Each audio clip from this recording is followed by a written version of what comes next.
Theon Greyjoy was a broken man, haunted by what he had done and who he had become. But he has reinvented himself and started to make things right. So, what does Season 7 have in store for Theon Greyjoy? Hi everyone, this is Robert. Welcome to In Deep Geek, particularly if you're a first-time viewer. Please do consider subscribing if you enjoy the video. Theon was born the youngest son of Theon Greyjoy, Lord of the Iron Islands. While he was just a child, 8 years before the show begins, his father launched a rebellion against King Robert, seeking independence for the Iron Islands. To start with, it went well. Euron Greyjoy destroyed the Lannister fleet at harbour in Lannisport, but the Seven Kingdoms' superior numbers soon told. Balon was defeated, and Theon's 2 older brothers were both killed in the conflict. Robert then had to decide on a punishment. Although many counselled him to kill Balon and remove the Greyjoys from power completely, he opted for a conciliatory approach. He took Theon, now Balon's only surviving son, and placed him in the care of Ned Stark. The theory behind this was clear. The heir to the Iron Islands would be brought up with a more mainlander perspective on life, and strong links to the most important noble house in the north. So when it became time for Theon to become Lord of the Iron Islands, he would be able to lead his people to a new way of life that didn't rely on raiding the coasts of Westeros. King Robert thought he was guaranteeing peace in the short term by keeping Balon's heir effectively captive, and in the long term by imposing a new way of life on the Iron Islanders. But all this was based on a fundamental misjudgment of both the Ironborn character and the character of Balon Greyjoy. For them, although Theon might be the oldest son of the current lord, that didn't mean he was entitled to anything. It would all depend on the man he was when he returned. But we're getting ahead of ourselves a little bit, because in the short term things worked out quite well for Theon. Ned Stark did not treat him like a hostage, as some must have thought him as.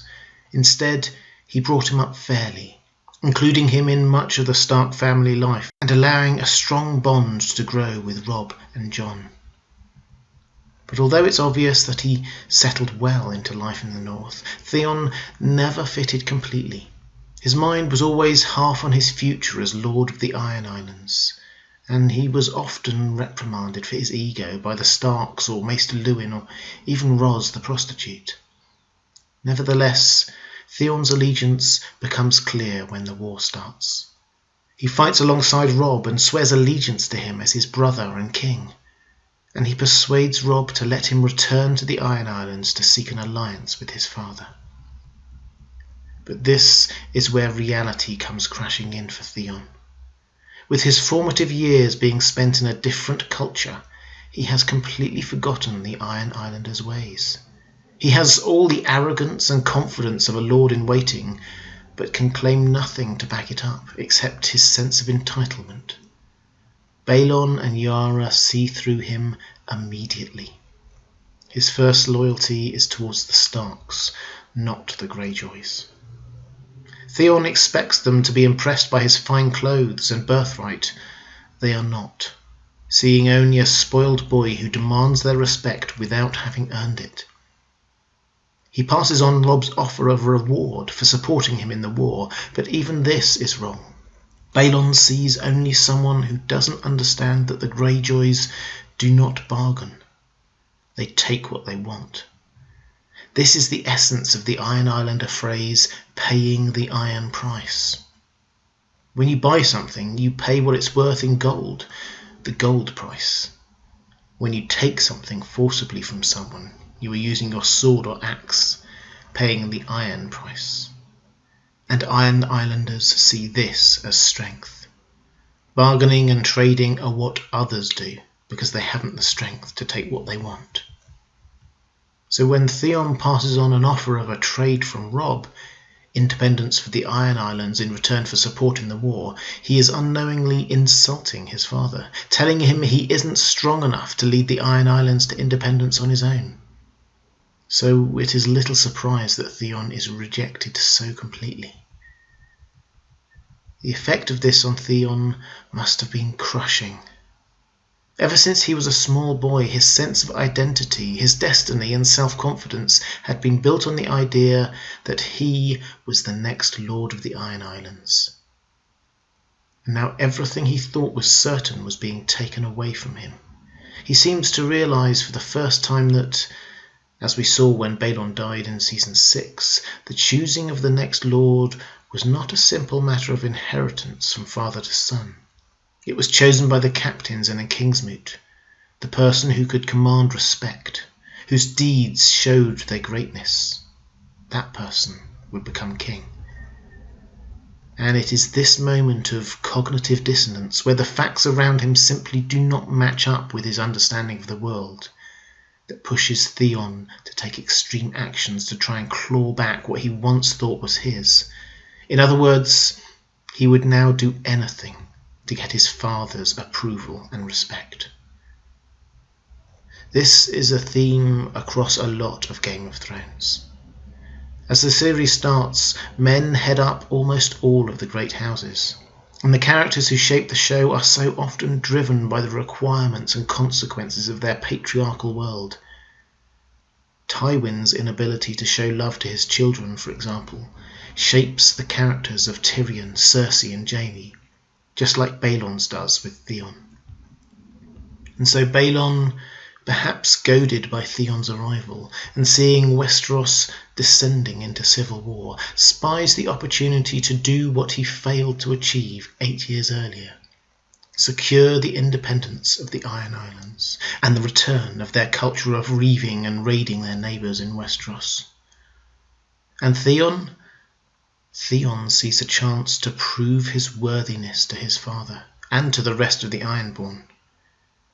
He was desperate to show them that he was no longer sympathetic to the Starks, and that he had the skills and strength to achieve great things. When seen as a purely human reaction, his decision to betray the Starks and capture Winterfell seems understandable. Of course, what he did was also very wrong on many levels, but it wasn't the action of a psychopath, say, wanting to hurt for hurting's sake, but of a poor, rejected young man wanting to impress his father and getting it very, very wrong.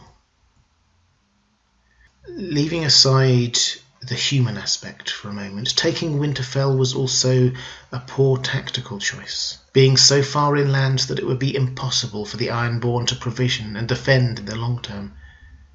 And the mistakes came swiftly one after another after that. Allowing Bran and Rickon to escape made him look weak to his crew. Pretending that they had been killed enraged the North, and not cutting his losses and withdrawing with Yara when he still had the chance cost him everything. But Theon had chosen his path, and as he admitted to Maester Luwin, he had gone too far in pretending to be something he was not, a ruthless killer and leader of men, to turn back. So when he wakes up in Ramsay's dungeon, we have a Theon who is ripe for the kind of psychological reprogramming that Ramsay is about to put him through. He had been raised by Starks, but had turned his back on them absolutely. He had thought of himself as a Greyjoy, but had been rejected by his own father. He had attempted to reinvent himself as a fearless, ruthless leader of men, but had failed completely. Ramsay simply completed the process of breaking him. He emasculated him physically, mentally and emotionally, until everything of the old Theon was gone, and all hope of a different future was gone, then built up a new person in his place: Reek. Reek was a creature based on fear. He couldn't dare go back to being a Greyjoy or Stark because of his fear of Ramsay's reprisals. The only thing he knows, or can keep hold of, is his identity as Reek. This truly is the low point for Theon has, to all intents and purposes, disappeared. But as I said at the start of this video, Theon's journey is one of redemption. It is a story of him seeing the very bottom and slowly clawing his way back up. It is about him discovering who he is, not who his father or Ramsay or even the Starks wanted him to be, but himself. And that journey to the bottom has a turning point where he tentatively starts to discover himself afresh and decide to make good some of the damage he had done before. It happens when he is forced to watch Ramsay rape Sansa on their wedding night. This seems to affect him deeply, seeing his childhood friend hurt and violated so callously in this way. He doesn't do anything then, but you can see the impact it has. When Sansa asks for his help in escaping a few days later, he tells Ramsay. But unlike before, this wasn't because Reek was serving Ramsay's best interests, but because he was actually trying to protect Sansa. He remembered his own abortive escape attempt and how he had been harmed afterwards, and wanted to save Sansa from that fate. So when Sansa managed to break herself out anyway and is stopped by Miranda, who then proceeds to tell Sansa quite how she is going to be punished for it, Theon realizes that it makes no difference. If Sansa stays, she will be mutilated. So she might as well at least try to escape.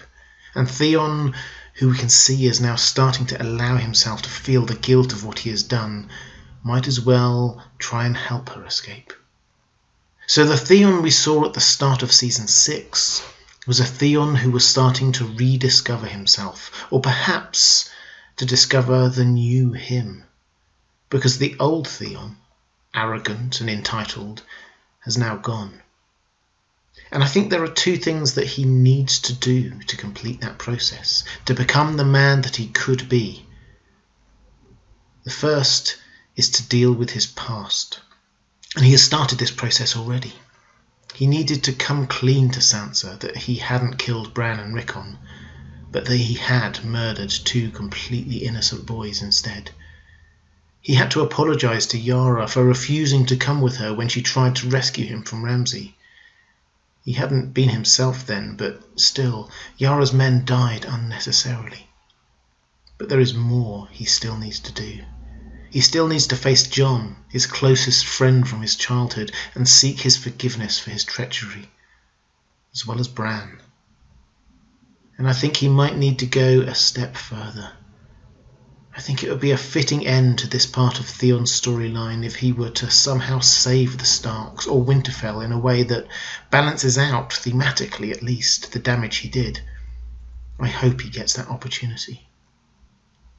But the other thing that Theon needs to do as a character is to become truly himself. This was why he returned to the Iron Islands, for he is truly an Ironborn.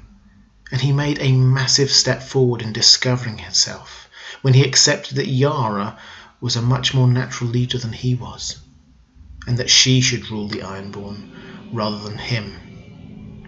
The old Theon would never have admitted this.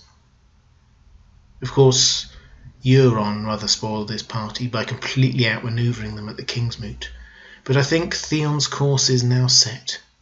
He will support Daenerys as a means to the end of getting Yara onto the Salt Throne. All of which means that a confrontation with Euron is inevitable. It is one that both sides want, but the outcome will probably depend on how and when they meet. On the seas, Euron probably has the upper hand.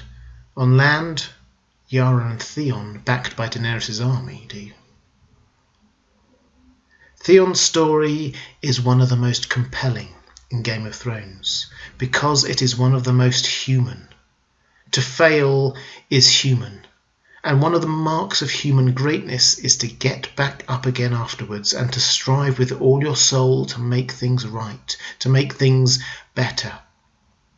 Theon has fallen further than most and is rising back up to a place of redemption and renewal, inch by heartbreaking inch. What about you? What do you think Theon's fate is? Let me know in the comments below. Thanks for watching. If you like this video, please do consider subscribing. And if you want to access more of my content, please check out my Patreon page. Thanks again. That's all for this time. I'll see you again soon.